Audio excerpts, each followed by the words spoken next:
in the growing list of men accused of sexual misconduct. It's looking like Santa's scroll at this point.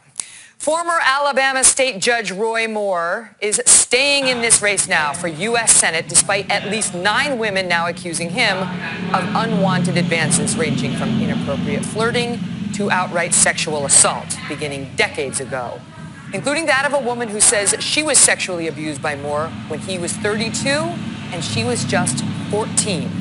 This morning, Savannah sat down with Lee Korfman for an exclusive interview, and she shared details about the second occasion Roy Moore invited her to his home. Watch. During the course of that, he removed my clothing. He left the room and came back in wearing his white underwear. And he touched me over my clothing, what was left of it. And he tried to get me to touch him as well. So she was 14. Did I mention that? He denies the accusations. Meantime, Hollywood harassment has now gone criminal. A senior LAPD official telling NBC News the department is investigating, listen to this, almost 24 cases of alleged criminal sexual misconduct connected to multiple people within the entertainment industry. I mean, think about that. The allegations range from misdemeanor sexual battery to felony rape. Just may I say, this is the same industry that has been lecturing to us at every awards show for years about morals and values. It seems some of the moralizing should have been directed at themselves before they lectured the rest of America on how they need to be living. Perhaps they could have focused more on people like Harvey Weinstein, not to mention Roman Polanski, and Kevin Spacey, who have been accused of criminal sexual assault. Spacey, as it turns out, now getting support from an unexpected and weird source, the former frontman for the Smiths, Morrissey. Did you hear about this? He gave an interview to the German publication Spiegel Online and said that Spacey was being needlessly attacked, suggesting the 14-year-old boy who found himself in a room alone with Kevin Spacey, who came out first about this, now he's a grown man, he should have sensed what was going to happen. What's happening in at least one of the cases against Kevin Spacey is an alleged victim has filed a police report, and here is an update on that. Watch.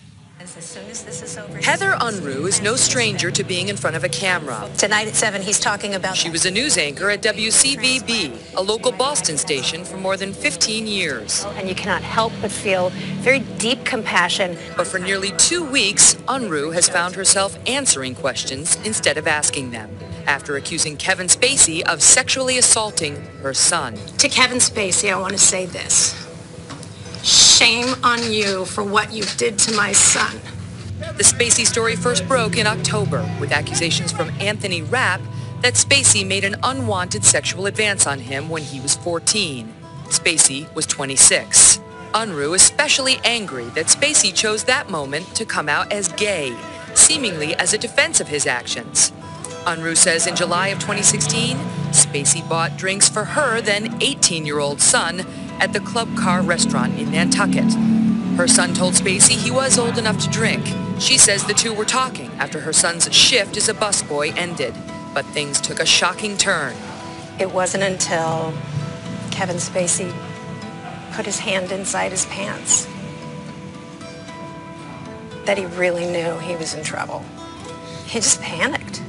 On Thursday, the Old Vic, one of England's oldest and most respected theaters, said its internal investigation shows 20 men now allege sexual misconduct by Spacey. The theater says it has encouraged 14 of them to report their stories to police. Most of the alleged incidents reportedly happened while Spacey was artistic director from 2004 to 2015. The theater says one incident dates back to 1995. Spacey, meantime, has been spotted at the Meadows Clinic in Arizona for sex addiction treatment. And Heather Unruh joins me now for her first live interview. Heather, thank you for being here. My pleasure. Thank you for having me. When you see that 20 people coming forward at the Old Vic, 14 of whom have been encouraged to go to the cops about what they say Kevin Spacey did, and you think about your own sons wrestling with this, I'm sure thinking he was alone for a long time. Put some perspective on it for us. It's funny because yesterday I spent over an hour on the phone with one of the victims of the Old Vic who has reported his story to police. And the details are so similar in many of these cases. And a heterosexual male who wasn't looking for anything like this and certainly didn't want it, and it changed his life. And I think when you look at what happened to my son, it's the same kind of thing. It's an abuse of power and fame. He lures them in, making them feel like they're the greatest person, that he's really interested in what they have to say. And they have a great conversation, and then he strikes when they least expect it, just when they start to feel comfortable with it. And to be honest with you, I've heard from at least 8 other alleged Spacey victims, and I think that there are so many more who are still afraid to come forward or just too embarrassed. Is it stunning to you that it was kept this much of a secret for this long? It is stunning because it was a well-known secret in Hollywood. I had no idea. I didn't even know that Kevin Spacey was gay until all of this happened. To me, he was just an actor who was tremendously talented, who we watched his movies. But there was something in London going around that, and this is for years, if you were under 30, brown-haired, and straight, you had to watch out. And straight, why straight? Obviously, I can't explain that. The majority of the people who have come forward to me have been straight men. One of them described Spacey as being on the hunt, that it was a hunt for him. Can you help us understand, Heather, because you told your son's story in such emotional but strong terms, and he was whining and dining him, and you could do that. You could use your fame to bedazzle some young kid pretty easily in a bar if you're Kevin Spacey. Yeah.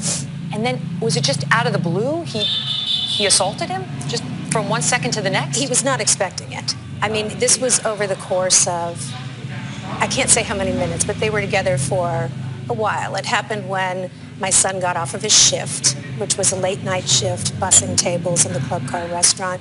And the Club Car bar is right next to it, and it's a tiny little attached cable car kind of thing. And just as my son got off work, he was introduced to Kevin Spacey. He was thrilled, thinking this is going to be the greatest night of my life.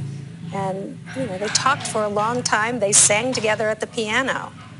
And then, out of nowhere, Kevin violated him. And not just once. Repeatedly? Mm-hmm. Talk about how that's affected your son over the past year plus. It's tough to say. It's really tough to say. It definitely had an effect. When he called me, he was devastated. He was very broken up. I think he was just very shocked that it had happened to him, because in our family, we've been advocates of anti-sexual assault causes. Led an assembly on preventing rape and empowering bystanders when he was in high school. And so for this to have happened to him, he really didn't understand it. Should this guy be in jail? Yes. Do you think he's going to wind up there? I think he's run out of using his celebrity. So I think we're not going to stop until he pleads guilty. And I know that you filed a police report. Your son has filed a police report. Yes. In Nantucket. And you're limited to what you can say because there's a criminal investigation underway. But is there evidence that would back up your son's story? There is evidence.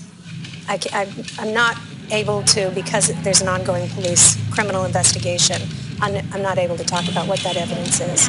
But there is evidence, and there are witnesses. Do you think he could face arrest in London, where the old Vic Theatre is?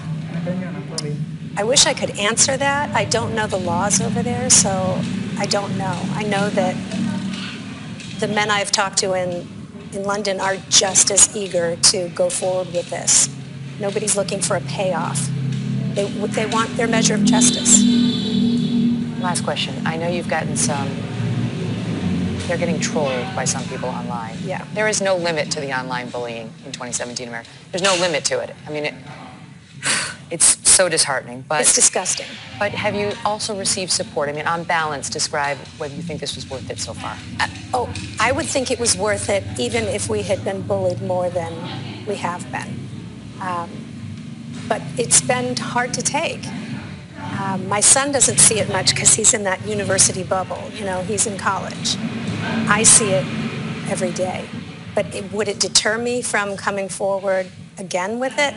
Absolutely not, because until we call these people out for the victim shaming and blaming that they do, we're never going to see change for everyone else.